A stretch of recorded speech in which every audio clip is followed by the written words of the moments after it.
Saya ingin berusaha menjelaskan apa duduk soalnya dan bagaimana politik itu sering kotor. Ya kan? Ada orang-orang yang memang sengaja, tapi banyak mereka yang tidak tahu, tetapi merasa tahu. Ini susahnya. Jadi sedikit saya gambarkan itu ini di Metro TV. Saya ditanya oleh pembawa acara, mungkin bisa dilihat lagi di YouTube, itu ada. Bagaimana Nabi Muhammad begitu hebat, begitu ada mendapat kedudukan tinggi di sisi Allah, masuk surga dan lain-lain sebagainya. Kita ini bagaimana? Itu kan pertanyaannya seperti itu. Nah, jadi saya jelaskan bahwa tidak ada yang masuk surga karena amalnya. Tidak ada yang masuk surga karena amalnya. Itu berdasar hadis Nabi. Ada seorang sahabat beliau sangat baik. Orang-orang yang di sekeliling beliau lantas berkata, berbahagialah engkau akan masuk surga karena amalmu banyak. Nabi menoleh, siapa yang bilang begitu? Tidak ada yang masuk. La yadkhulu ahadukumul jannah bi'amalihi. Tidak ada seorang pun di antara kamu yang masuk surga karena amalnya. Engkau pun tidak, saya pun tidak. Kecuali kalau Allah memberi rahmat kepadaku. Ini yang disebarkan.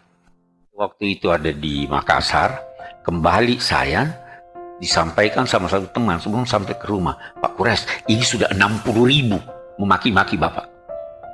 Ini harus dibantah. Saya bilang, nggak usahlah saya bantah. Udah mendesak. Datang dari MUI. Benar nggak Pak Kures bilang begitu? Jadi saya bilang, jangan berhenti di sana. Lihat semua apa yang saya sampaikan. Nah, bukalah YouTube, lihat apa yang saya sampaikan. Saya katakan begini, bahwa walaupun demikian, ini yang tidak masuk di ini, walaupun demikian Allah telah bersumpah, wala saufa yu'tika rabbuka fatarda, bersumpah demi Allah engkau akan Allah berikan sampai kamu puas. Dan tentu, saya bilang di situ, dan tentu termasuk di dalamnya masuk surga, bahkan lebih dari itu. Apa yang lebih dari surga? Adakah yang lebih dari surga? Ada yang lebih dari surga. Dapat ridha Allah itu lebih dari surga. Melihat Tuhan itu lebih dari surga. Ada riwayat yang menyatakan bahwa Nabi tidak akan puas kecuali kalau seluruh umatnya masuk surga. Nah, itu soalannya nggak disebut nih. Yang disebut Pak Kures sesat, kafir, menyatakan bahwa Nabi tidak. Oke. Berbagai tanggapan datang. Datanglah orang-orang yang berkata begini, kalau demikian apa gunanya kita beramal? Kalau memang amal tidak memasukkan kita ke surga. Bukankah Allah berfirman, udkhulul jannata bima kuntum ta'malun. Masuklah ke surga. Dia terjemahkan, dia tafsirkan, disebabkan karena amal kamu.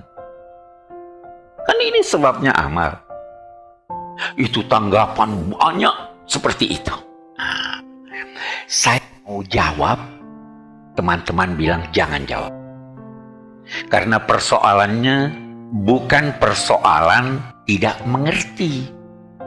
Persoalan adalah ini. Untuk kita di sini saya ingin sedikit jelaskan itu. Kita bicara Imam Ghazali. Imam Ghazali pernah ada yang mimpi, tapi oke deh kita sebut. Pernah ada yang mimpi, bagaimana keadaanmu wahai Ghazali? Alhamdulillah, saya sangat bahagia sekarang. Terus dijawab, Ya wajar, kamu amalmu banyak, bukumu banyak, dan sebagainya. Kata Imam Ghazali, bukan itu.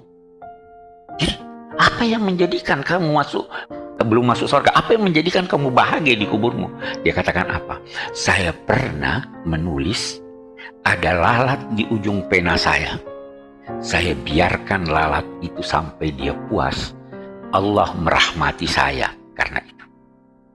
Nah, kalau kita kaitkan dengan hadis-hadis, kita akan menemukan dalam hadis bahwa ada orang yang bergelimang dosa, diampuni Allah karena memberi minum seekor anjing. Ya kan? Jadi bukan karena amal. Kalau amal Anda jadikan sebab bahwa Anda wajar masuk surga, yang dianugerahkan Allah kepada Anda tidak cukup untuk membalas jasa Allah itu dengan seluruh apa yang Anda miliki, termasuk hidup Anda. Amal itu buat kita, ya kan? Amal itu kita. Anggap itu karena amal lantas masuk surga. Itu satu. Amal baik kita itu kita telah nikmati dampaknya dalam hidup ini. Surga hak prerogatif Allah.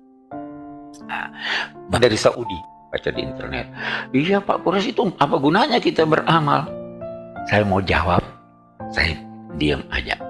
Ada teman-teman yang jawab, ada teman-teman dari Kairo juga. Ada itu apa namanya, website pengagum Quraisy Shihab. Itu juga saya sudah tegur, tidak usah bilang pengagum Quraisy Shihab lantas maki-maki. Tidak, kita tidak mau maki orang. Kita mau mengajar. Oke. Sekarang begini, mari kita lihat. Itu yang dari Saudi, lantas bawa dalil-dalil. Anehnya, dalil-dalil yang dibawanya itu justru menunjukkan bahwa ulama-ulama memang mengatakan tidak ada yang masuk surga karena amalnya. Dia bawa pendapat Ibnu Katsir. Ibnu Katsir berkata bahwa dalam Al-Quran Allah menyebut bahwa surga itu kami wariskan kepada alladzina yarisunal firdaus. Mereka itulah yang mewarisi firdaus. Kok mewarisi? Apa maknanya mewarisi? Anda punya usaha untuk menerima warisan. Bisa berusaha. Begitu Anda berusaha mau mewarisi warisan, Anda tidak dapat warisan itu. Dan itu anugerah Tuhan yang bagi ini sekian, ini sekian. Jadi bukan amal. Ya kan? Bukan amal. Ulaika humul warisun alladzina yarisunal firdaus. Ibnu Katsir itu dijunjung tinggi di Saudi Arabia tempat ini. Yang kedua, banyak orang yang tidak memahami dengan benar bahasa Arab. Udkhulul jannata bima, ba diartikannya disebabkan. Dalam bahasa Arab, ba itu punya 14 makna. 14 makna. Ini semua biasa kalau di terjemahan-terjemahan, wawu selalu kita artikan dan. Selalu harus dan. Wawu itu punya makna banyak. Ba 14 maknanya. Bisa berarti sebab, bisa diganti, gantinya. Bisa berarti sumpah. Bisa berarti huruf yang menghubungkan. Bermacam-macam maknanya. Kenapa Anda mau katakan masuk surga disebabkan amalmu? Kenapa kita tidak berkata, ini alasan ulama nih, memang amal itu perlu, tetapi amal itu yang mengundang rahmat Allah.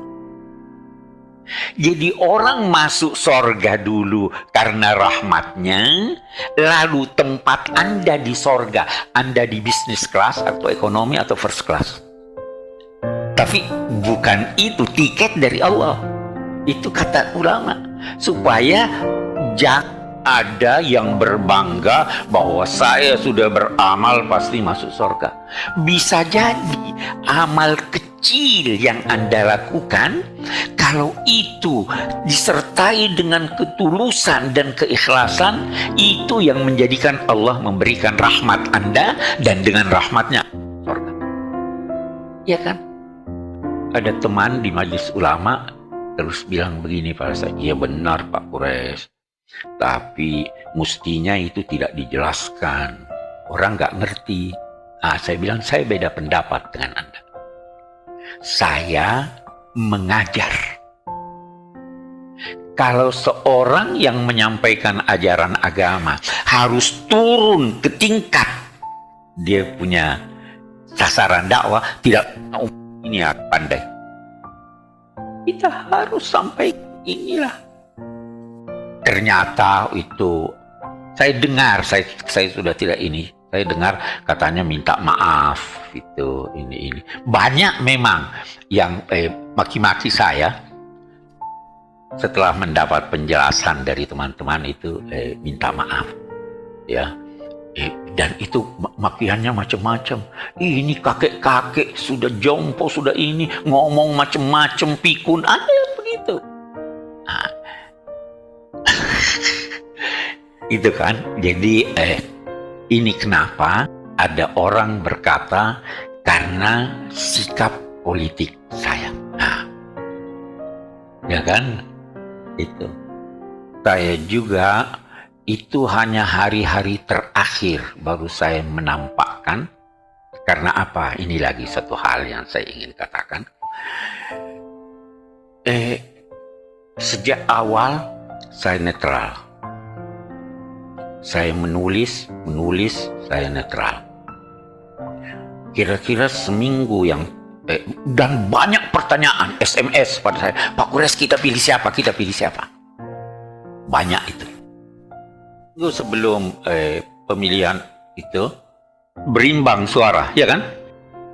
Ada yang bilang yang tidak mau memilih karena tidak tahu siapa.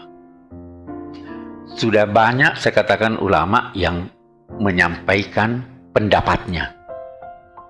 Saya harus menyampaikan pendapat saya supaya yang tidak mau memilih pilihlah. Saya sampaikan dua-duanya putra bangsa. Ketika Anda memilih si A, jangan benci si B. Pilihlah yang memihak kepada rakyat. Itu yang saya tulis lebih kurang seperti itu. Saya sudah beri isyarat. Saya diundang berdoa. Jadi saya katakan yang meminta saya berdoa, saya akan berdoa.